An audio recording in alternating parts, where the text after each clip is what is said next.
कि जब मैं 3 साल का था, मेरे पिताजी का स्वर्गवास हो गया था। मेरी प्रारंभिक शिक्षा गांव में आरएसएस का विद्यालय चलता है, बाबा माधवदास सरस्वती शिशु मंदिर। उसमें कक्षा 1 से लेकर 8 तक की शिक्षा मेरी वहां हुई। जिनसे मैं मिलवाना चाहता हूँ, जिनके बारे में बताना चाहता हूँ, कहना चाहता हूँ, अपनी बात को रखना चाहता हूँ, वो एक टीचर हैं। यानी मैं आज ओनली शिक्षा की बात करूँगा। जो आप लोग देख रहे हैं आजकल हमारी सीरीज आ रही हैं देश के लिए कुछ करने के लिए, स्टूडेंट को कुछ करने के लिए, युवाओं को कुछ करने के लिए। इस सीरीज में हम लोग फ्री प्रमोशन करते हैं। जो लोग देश के लिए काम कर रहे हैं, शिक्षा के लिए काम कर रहे हैं, उनको बाकी थोड़ी सी जानकारी मैं दे दूं। हम लोग बिजनेसमैन को भी प्रमोट करते हैं, लेकिन बड़े बिजनेसमैन से थोड़े से चार्ज लेते हैं। और हमारी जो सीरीज है बिल्कुल फ्री ऑफ कॉस्ट चल रही है। देश के जो भी व्यक्ति, देश के नागरिक देश को सपोर्ट करते हैं, शिक्षा को सपोर्ट करते हैं, इसी सीरीज में मैं वेलकम करना चाहूँगा एक बहुत ही टैलेंटेड टीचर, अध्यापक, जिनका नाम है श्री बांदूराम शर्मा जी। बताना चाहूँगा वो बहेड़ी क्षेत्र, ग्राम ग्वारी से बिलोंग करते हैं और ज़िला बरेली लगता है, यानी ग्वारी बहेड़ी बरेली में उनका रेजिडेंस है। प्रेजेंट टाइम में वो आमडंडा बहेड़ी क्षेत्र में एक विद्यालय में टीचिंग कर रहे हैं। बाकी ज़्यादा जानकारी अगर आपको चाहिए तो हमारे चैनल पे जा सकते हैं, उनके चैनल पे जा सकते हैं। श्री बांदूराम शर्मा जी बहेड़ी से हैं और एक्चुअली हम लोग इनका एक स्पेशल इंटरव्यू, स्पेशल सम्मान करना चाहते हैं, हमारी टीम करना चाहती है। ये प्रोग्राम ऑर्गेनाइज किया है AH स्टूडियो श्री मनप्रीत जी ने, और इसको स्पॉन्सर कर रही है businesssewa.com, parcelsewa.com दिल्ली से, और कई कंपनियां स्पॉन्सर कर रही हैं। लेकिन हमारा कोई लक्ष्य नहीं है किसी बिजनेस का। आज हम ओनली शिक्षा की बात करेंगे। इसी कड़ी में उनके बारे में चंद शब्द में बता देता हूं, बाकी वो खुद ही आपको बताएंगे, रूबरू करवाऊंगा। सर के पिताजी का स्वर्गवास हो गया था 3 साल की उम्र में। इसी कड़ी में शिक्षा थोड़े बड़े हुए, वो जाना शिक्षा के प्रति उनको कहाँ से प्रेरणामती मिली ये तो वो खुद ही बताएंगे।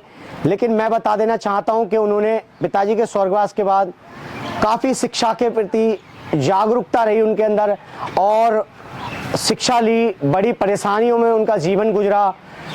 उनके ग्रामीण क्षेत्र के लोगों ने उनको शिक्षा के लिए सपोर्ट किया। उन्होंने उनके लिए पर्सनल वे में जाके काम किए। डिफरेंट परेशानियां आई और उन्होंने एंजा इंटर कॉलेज से, जो कि रुद्रपुर में स्थित है, इंटरमीडिएट में टॉप किया। आप उनकी कहानियाँ अखबारों में पढ़ते रहते हैं। एक कटिंग मेरे को मिली थी, न्यूज़पेपर एक्चुअली काफ़ी दिन का रखा हुआ था मेरे ऑफिस में, तो इसमें एक हमारे पत्रकार हैं, उन्होंने छापा था, कड़े संघर्षों के बाद बांदूराम ने पाया मुकाम।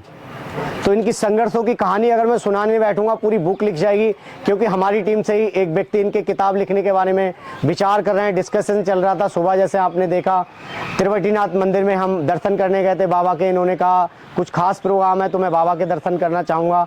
इसके आगे मैं इस कड़ी में ज़्यादा विलम्ब ना करते हुए बुलाना चाहूँगा श्री बांदूराम शर्मा जी, अध्यापक हैं। स्वागत है सर आपका। आइएगा, 2 शब्द हमारे ऑडियंस को अपने द्वारा, फिर अपने संघर्ष के बारे में बताइएगा। ये मंच आपके हवाले करता हूं मैं। ठीक, नमस्कार और आपका बहुत बहुत धन्यवाद ये सम्मान देने के लिए। मैं कुछ बताने से पहले 2 लाइनें बोलना चाहूँगा, कहीं से सीखी हैं। सब नीचे ही सीखते हैं, ऊपर से सीख के कोई नहीं आता है। नहीं दी जाती तालीम परिंदों को उड़ानों की, नहीं दी जाती तालीम परिंदों को उड़ानों की, वह तो खुद ही तय करते हैं मंजिल आसमानों की। रखते हैं जो हौसला आसमान छूने का, परवाह नहीं होती उन्हें गिर जाने की। तो आपने मेरे बारे में बहुत कुछ बता ही दिया है। मेरा गांव ग्वारी है, तहसील बहेड़ी है, डाकखाना पचपेड़ा है, जनपद बरेली है। मैं अभी 12 जनवरी को कंपोजिट विद्यालय गुलड़िया लेखराज, विकास खंड भदपुरा, जनपद बरेली से पारस्परिक स्थानांतरण में कंपोजिट विद्यालय आमडंडा ब्लॉक बहेड़ी, जो कि मेरा मूल ब्लॉक है, आया हूँ। मैं आपको बताना चाहता हूं कि जब मैं 3 साल का था मेरे पिताजी का स्वर्गवास हो गया था।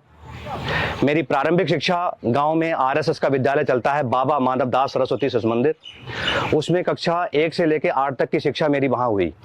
8 पास करने के बाद में मेरे भाई, चूंकि इकलौते भाई अब वो इस दुनिया में नहीं है, स्वर्गीय सालिक राम जी की इच्छा थी कि मैं रुद्रपुर आदित्यनाथ झा राजकीय इंटर कॉलेज में कृषि से पढ़ाई करूं। मैंने टेस्ट दिया, मेरा नाम आ गया, एडमिशन हो गया। अब चूंकि मेरे भाई की आर्थिक स्थिति अच्छी नहीं थी, मेरे पिता थे नहीं, तो पिता का दर्जा मैं उन्हीं को देता था। वो भी मजबूर थे, मैं भी मजबूर था। एडमिशन हो गया, अब कहाँ से खाया जाए, कहाँ से पिया जाए, कहाँ से रहा जाए और कैसे पढ़ाई की जाए। मैं भगवान से प्रार्थना करता था कि हे ईश्वर, मुझे किसी ऐसे शख्स से मिलवा दे, ऐसे महापुरुष से मिलवा दे जो अपना काम करवा ले और बदले में मेरी पढ़ाई का खर्चा दे दे। कहते हैं जब सच्चे मन से आप प्रकृति से कुछ मांगते हैं तो प्रकृति सुनती है, भगवान सुनता है। ऐसे ही मेरे पड़ोस में नन्हेलाल गंगवार जी, वो भी इस दुनिया में नहीं है, उनका बेटा मुझसे पहले पढ़ने चला गया था। हम दोनों हॉस्टल में रहने के लिए फार्म भर रहे थे, तो मिस्टर विजय कुमार शर्मा जी, जिन्हें बीके शर्मा जी भी कहते हैं, वो कहने लगे कि हमें कोई एक ईमानदार लड़का दिलवा दीजिए, हम एक गाय पालते हैं और हमारे 2 बेटे हैं, 1 बेटी है, चौथा बेटा बनके वो रहेगा। नन्हेलाल गंगवार जी ने मेरा नाम सुझाया, हमारी वहाँ पे बातचीत उनसे हुई और इस तरीके से बात हुई कि फिर मैं कक्षा 9th में उनके पास रहना शुरू किया। 9th किया, झा कॉलेज से 10th किया, 11th किया, 12th किया और आगे सरदार भगत सिंह स्नातकोत्तर महाविद्यालय से मैंने बीकॉम किया। इस तरीके से उसके बाद मेरी शादी हो जाती है। शादी में भी मेरे गुरुजी मिस्टर बीके शर्मा जी ने मेरा बहुत सहयोग किया। मैं अपनी गुरुमाता जी को, अपने गुरुजी को बहुत प्यार करता हूँ। शिक्षक तो बहुत होते हैं, आज भी शिक्षक बन रहे हैं, लेकिन वो शिक्षक ही नहीं, मेरे लिए भगवान के बराबर हैं। उन्होंने मुझे बहुत प्यार किया, अपने पुत्र के समान प्यार किया और उन्हीं के साथ रहकर, उनको फॉलो करके एक अच्छे शिक्षक के पास रह के मैं आज शिक्षक बन गया और अब मैं बहेड़ी ब्लॉक में कंपोजिट विद्यालय आमडंडा में अपना शिक्षण कार्य कर रहा हूँ। सर, मैंने देखा है आपकी वीडियोस आती हैं, काफ़ी वायरल हो रही हैं। आपके पढ़ाने का अंदाज थोड़ा अलग है, कह सकते हैं आपकी कविताओं में, गीत में एक संदेश छुपा रहता है। मैंने देखा सरकारी स्कूल में बाकी लोगों से बेहतर सभी अच्छा पढ़ाते हैं, लेकिन आप कुछ अलग करके दिखा रहे हैं, तो इसके बारे में काफ़ी लोग पूछ रहे हैं मुझसे, उसके बारे में थोड़ा सा बताइए, प्रेरणा कहाँ से मिलती है आपको? सर, मेरा मानना है कि अगर बच्चे उस तरह नहीं सीख पाते हैं कि जैसे उन्हें सिखाया गया, तो क्यों ना उन्हें उस तरह सिखाया जाए जैसे वे सीख सकें। मैं बच्चों को कहानी सुनाता हूँ, कविताएं सुनाता हूँ, गीत सुनाता हूँ, गतिविधियाँ कराता हूँ। इससे क्या होता है कि बच्चे मेरे साथ जुड़ते हैं और जब बच्चे किसी गुरु से, अध्यापक से जुड़ते हैं तो उसकी बातों को भी सुनते हैं, उसको फॉलो करते हैं। तो इसीलिए मैं अपने जो है शिक्षण कार्य में गतिविधि, कहानियाँ, गीत और कविताएं को सम्मिलित करता हूं और उससे बच्चे मुझसे जुड़ते हैं, मुझसे प्यार करते हैं। मैं बच्चों से बहुत प्यार करता हूं। मेरे 2 बच्चे हैं, एक बेटा और बेटी। मैं अपने क्लास में, मुझे कक्षा 3 और 4 मुझे मिली हुई है। उन कक्षा 3 और क्लास के जो भैया बहन हैं, उनमें मुझे अपने बेटे और बेटी की परछाई नजर आती है। मैं बच्चों से बहुत प्यार करता हूँ, उससे ज़्यादा बच्चे मुझसे प्यार करते हैं। आपने अपने बच्चों को एक 10,000 की शिक्षा मित्र की जब सैलरी थी, तो मैं पढ़ रहा था आपके बारे में, लोगों से जाना कि 10,000 सैलरी में आपने अपने दोनों बच्चों को अच्छे लेवल पे पढ़ा लिया। ITI क्या करवाया, ज़्यादा जानकारी मुझे नहीं है, थोड़ा उसके बारे में बताइएगा। देखिए, परिस्थितियां इंसान को सब कुछ सिखा देती हैं। जब आपकी नीयत साफ होती है तो कम कमाई में भी ज़िंदगी गुजारी जा सकती है, ऐसा नहीं है। और हमने कभी आत्महत्या करने का कभी सोचा नहीं, हमने संघर्ष किया है और बहुत संघर्ष किया। संघर्ष तो बहुत, ऐसा नहीं कि मैं इस दुनिया में अकेला हूँ, संघर्ष करने वाला मुझसे ज़्यादा लोगों ने संघर्ष किया होगा, लेकिन मेरा भी संघर्ष कोई कम नहीं है। और मैंने जो है 10,000 रुपये में अपने बच्चों को पढ़ाया है और अच्छे से अच्छा खिलाने की कोशिश की, मेहनत की और परिणाम आपके सामने है। बहुत आपकी संघर्षों की कहानी है। आप इस देश के युवाओं को, शिक्षकों को, स्टूडेंट को क्या मैसेज देना चाहेंगे? और अगर इस देश की शिक्षा का ग्राफ, जैसा कि आप देख रहे हैं, काफ़ी बढ़ रहा है। मैं किसी राजनीतिक मुद्दे पे बात नहीं करना चाहता हूँ। हमारे ये दोनों योगी जी और मोदी जी शिक्षा को भी बढ़ावा दे रहे हैं, इकोनॉमी को बढ़ावा दे रहे हैं, जो देश के लिए कर रहे हैं। और शिक्षा से क्या क्या लाभ कैसे कैसे आपने प्राप्त किया, आपने बता दिया। लोगों को क्या क्या लाभ ले सकते हैं, देश को कैसे आगे लेके जा सकते हैं, इसके बारे में थोड़ी सी रोशनी डालिएगा। ये मेरे दर्शकों का सवाल था, एक्चुअली मेरे पास कमेंट आ रहा था आपकी वीडियो के नीचे। मैं 2 लाइनें बोलना चाहता हूँ। मीठे बोल बोलिए क्योंकि अल्फाजों में जान होती है। मीठे बोल बोलिए क्योंकि अल्फाजों में जान होती है। इन्हीं से आरती, अरदास और अजान होती है। ये दिल के समंदर के वो मोती हैं जिनसे इंसान की पहचान होती है। श्रीमान जी, मैं आपको बताना चाहता हूँ कि 4 दिन की ज़िंदगी है इंसान की। जहाँ भी आप काम करें, जिस विभाग में आप काम करें, जिस संस्थान में आप काम करें, प्यार से, मोहब्बत से, मिलजुल कर समन्वय बना के काम करें। ईर्ष्या करने में, लड़ाई झगड़े में कुछ नहीं रखा है। और शिक्षा एक बहुत बड़ी चीज़ है। शिक्षा के द्वारा मनुष्य बचपन से प्रौढ़ता की ओर अग्रसर होता है। शिक्षा से मनुष्य की आर्थिक स्थिति मजबूत होती है, जीवन स्तर बदलता है, देश में चेतना आती है, प्रजातंत्र सफल होता है। तो शिक्षा का इंसान के जीवन में बहुत महत्व होता है और हर इंसान को प्यार से अपना काम ईमानदारी से करना चाहिए। समय से आप विद्यालय जाइए, समय से जो है विद्यालय से आइए, बच्चों को पढ़ाइए, बच्चों से प्यार करिए, भगवान आपकी जरूर सुनेगा। आदर्श विद्या मंदिर रुद्रपुर में आपका कैसा अनुभव रहा? क्या क्या संघर्ष किया आपने, कैसा? सरस्वती विद्या मंदिर इंटर कॉलेज आदर्श कॉलोनी रुद्रपुर, जो कि रुद्रपुर शहर की टॉप मोस्ट संस्था है, उसमें मैं सन 2002 से 2008 तक एज ए कार्यालय प्रमुख के रूप में कार्यरत रहा। वहाँ का अनुभव बहुत अच्छा रहा और बहुत कुछ सीखने को मिला, बड़ा अच्छा लगा। और मेरी आपके शिक्षण कार्य में भी वो शैली आपको देखने को मिलती होगी। काफ़ी कुछ अगर हम आपके बारे में बात करें, काफ़ी समय हो जाएगा, लंबा समय हो जाएगा। आगे आपके बहुत सारे लोग आएंगे आपके पास, पहले भी आते रहे होंगे हमारे जैसे लोग आपका इंटरव्यू करने। जैसा कि हमने मीडिया पे देखा, आपके कमेंट्स पढ़े, तो हमें कुछ महसूस हुआ कि इनको बुलाना चाहिए, सम्मान करना चाहिए। तो आपके लिए बहुत बहुत बधाइयाँ, इस सब के लिए बहुत बहुत बधाई। और मैं चाहता हूँ लोग आपके इस संघर्ष से प्रेरणा लें, देश के लिए कुछ करें, अपने लिए कुछ करें, क्योंकि मैं समझता हूँ पहले तो अपने लिए ही करना पड़ता है, देश की शिक्षा के लिए, स्टूडेंट के लिए, युवाओं के लिए। तो मैं समझता हूँ आपके साथ साथ, हमारी टीम के साथ साथ इस देश को बहुत आगे ले जाया जा सकता है, आगे ऑलरेडी जा रहा है। आपने देखा सनातन की, अगर मैं बात करूं, धार्मिक बातें नहीं करना चाहता हूं, तो आज डंका बज रहा है पूरे देश में, दुनिया में। मोदी जी दुबई में गए उद्घाटन करने। और अगर मैं इकोनॉमी की बात करूँ, मैं धर्म की बात तो बात को है, पहले मैं इकोनॉमी की बात कर रहा हूँ, क्योंकि हम लोग देश की शिक्षा व्यवस्था और उसकी अर्थव्यवस्था पे बात करते हैं। तो अगर ये मंदिर का उद्घाटन हुआ है अयोध्या में, तो उससे डेफिनेटली इकोनॉमिक बढ़ेगी।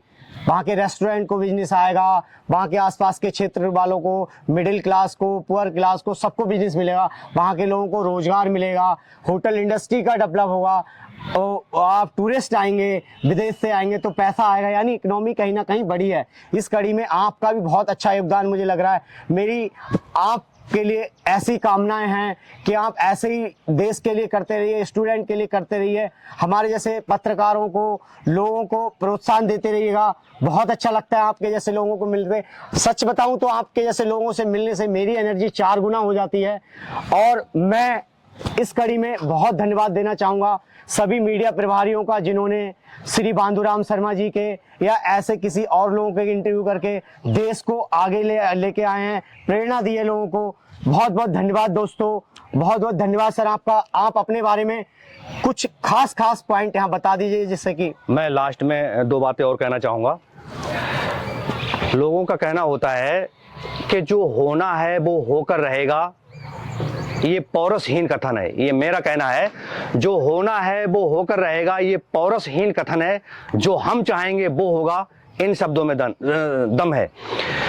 मैं समझता हूँ कि इंसान को जो है अपना काम ठीक से करना चाहिए, ईमानदारी के साथ करना चाहिए, और अपनी जो है काम के प्रति निष्ठा रखनी चाहिए। तो मैं समझता हूँ कि वो उसके सम्मान में कभी कमी नहीं आएगी। बस मैं अपने शब्दों को विराम देता हूँ। आपका बहुत बहुत धन्यवाद इस सम्मान के लिए। जय हिंद, जय शिक्षक, जय भारत। बहुत अच्छा आप सुन रहे थे श्री बांदूराम शर्मा जी को। अपना सेशन में क्लोज करना चाहूंगा इन 2 लाइनों के साथ। जैसा कि आजकल आप लोग देखते हो, बहुत सारे मोटिवेशनल स्पीकर कहते हैं, बाबा रामदेव कहते हैं, करने से होता है, करने से होता है। वास्तव में डेफिनेटली कुछ ना कुछ करने से होता है। और मैं कहता हूं, जो सोच सकते हो वो कर सकते हो। आज बांदूराम शर्मा जी ने सोचा कि मुझे शिक्षा का ग्राफ अपने आप को आगे ले जाना है। लोगों ने सोचा, मोदी जी ने सोचा कि शिक्षा का ग्राफ बढ़ाना है, तो ये हो गया।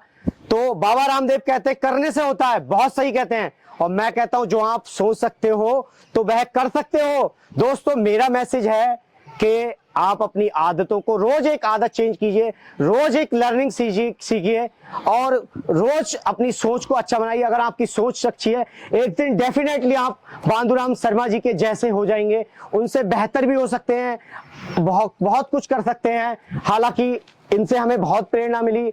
आप देखते हैं हमारे ब्रॉड पे लाइव सेशंस पे आते रहते हैं, हमारे फ्री वेबिनार, बिजनेस को सपोर्ट करने वाले, एजुकेशन को सपोर्ट करने वाले। मैं Upesh Sharma, business coach, life coach, business consultant. आप मुझे किसी भी सोशल मीडिया पे देख लेंगे। मेरा कॉन्टैक्ट नंबर 9756561004। अगर हैशटैग के साथ या बिना हैशटैग के साथ भी किसी भी सोशल मीडिया पे अगर आप जाके सर्च करेंगे तो सर मिल जाएंगे। बहुत सारे लोग एक्सपर्ट फ्री में एजुकेशन देते हुए मिल जाएंगे, अपनी जीवनी बताते हुए मिल जाएंगे, लोगों के बारे में बताते हुए जाएं। धन्यवाद दोस्तों, बहुत बहुत आभारी हूं मैं इस देश का, जहां मुझे बोलने की आजादी है, सुनने की आजादी है, अपनी शिक्षा का प्रसार करने की आजादी है, अपनी बात को कहने का, अपने बिजनेस को प्रसार करने की आजादी है। बहुत बहुत धन्यवाद दोस्तों। सभी श्रोताओं के लिए मेरा मैसेज है कि बांदूराम शर्मा जी जैसे लोगों से आप शिक्षा लेते रहिएगा और अपनी शिक्षा आदान प्रदान करते रहिए, जिससे कि मेरे देश का, आपका मेरा जो देश है, देश का विकास हो, युवाओं का विकास हो, शिक्षा का विकास हो। जो लोग चर्चा करते हैं बेरोजगारी है, ये मिट सके, देश में कुछ नई क्रांति आए। धन्यवाद। जय हिंद, जय भारत, जय माता दी, वंदे मातरम, जय माता दी। Thank you.